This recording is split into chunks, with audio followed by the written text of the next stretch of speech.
Ir, nu, tada, ką aš pastebiu kazino, čia ne tik iš to ataskaita viskas pareita. Nuotaikos klientų maždaug, ko trūksta, ko reikia ir taip toliau. Nu, ta ataskaita būdavo tokia pilna, kiek mes suvokdavom.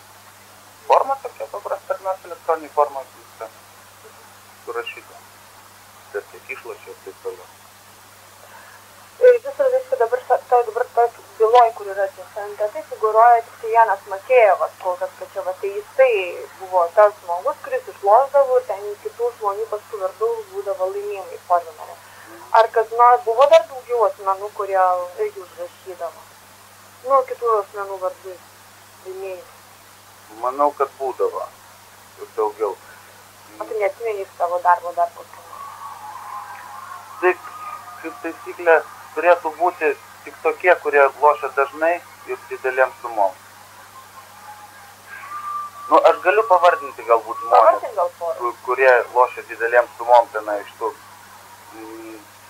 Sakykime, buvo toksai automatų stambiai labai lošdavo toks Mesnikovičius. Aleksandras Krūkas. Kas ten dar ten buvo loždavo. Jo Makėjevas tai iš didelėm sumom loždavo ten. Vėliau, kai netgi aš išėjau, girdėjau gandus, kas įsai. Varto tokius pinigus, kas. Kas dar.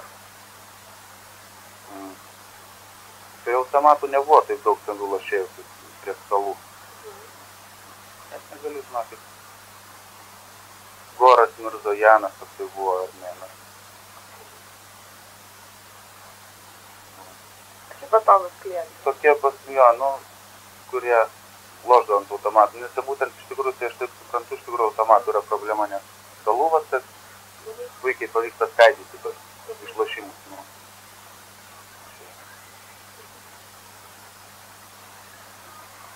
Nu, net iš tikrųjų man prisiminti.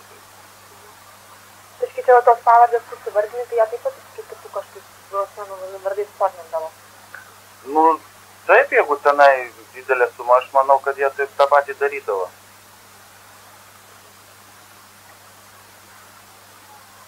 Ir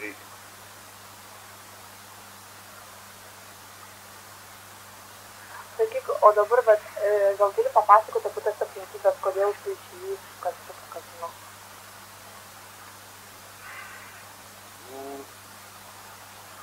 Man teko dalyvauti procedūrai, kai man buvo iš skaičiavimo kambario atnešti pinigai, aš juos turėjau suskaičiuoti, užfiksuoti, pasirašyti, kiek jų yra ir padėti į seifą. Kadangi man liepė tai padaryti, aš padariau, man atnešė apsaugos darbuotojas tos pinigus, aš juos suskaičiavau. Vienas skaičiavai ar dar kažkas? Su Andrėjum Lipa kartu. Andrėjum, kokią pavardė? Andrėjum Lipa. Lipa? Lipa, jo. Ir padėjau seifą. Ir viskas. O kitą dieną man paskambino ir pasakė, kad trūksta 10 000 litų.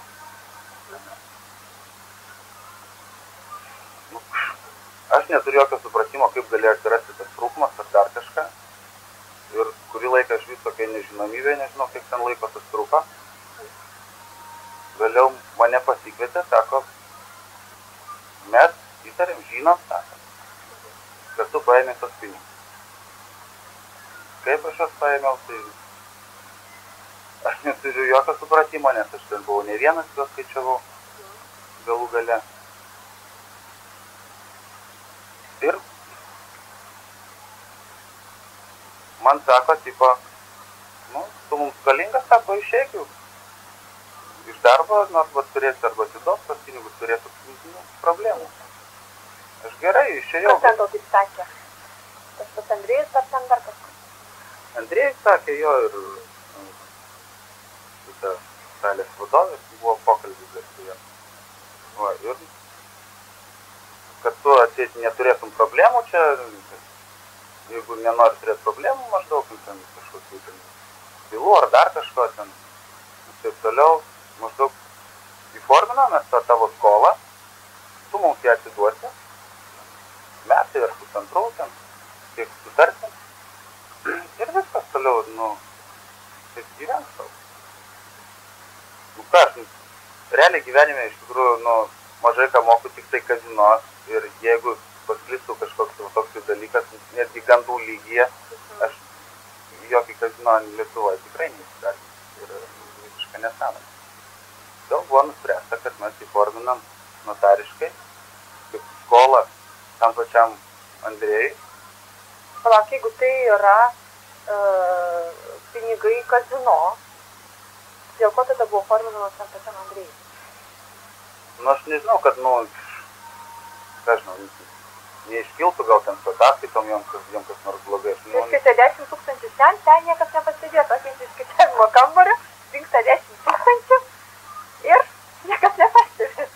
Tai aš nežinau. Man iš vis tas nesuprantama. Man atnešė paprasta procedūra, paskaičiuoju pinigus, kaip pamainos vadovas, kaip vyriausias tuo metu dirbantis, savo pamainos žmogus, paskaičiuoju pinigus, užfiksuoju popieriai ten.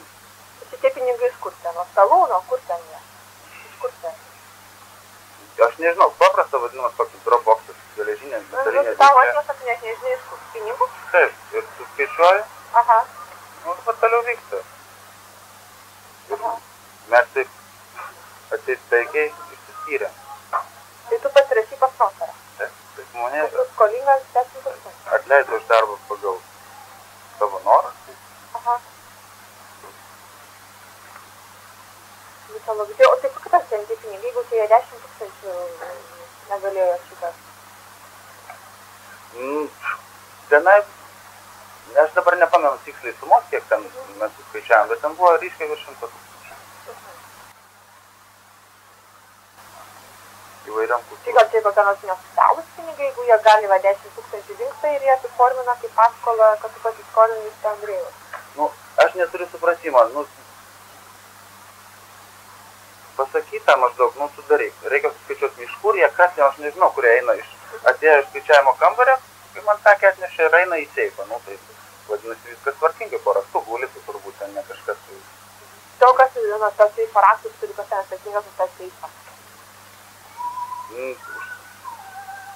Aš net nežinau, tie raktai, kiek aš pamenu, sakyčiau, būdavo visą laiką kasoj Lietuva.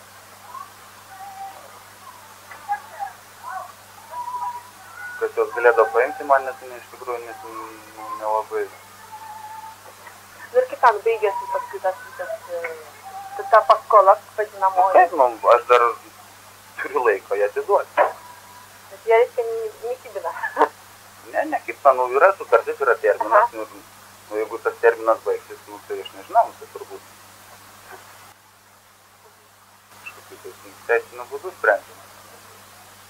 Bet tie pinigai buvo kazino, tačiau tas apiforminė kaip iš paskolą, kad skolinis Andrėjaus lipas. Kaip jis tai? Taip, ir gausi. Aš netikiu, kad čia kažkieno asmeniniai pinigai ar dar kažkas. Tiesiog jie buvo 100 000.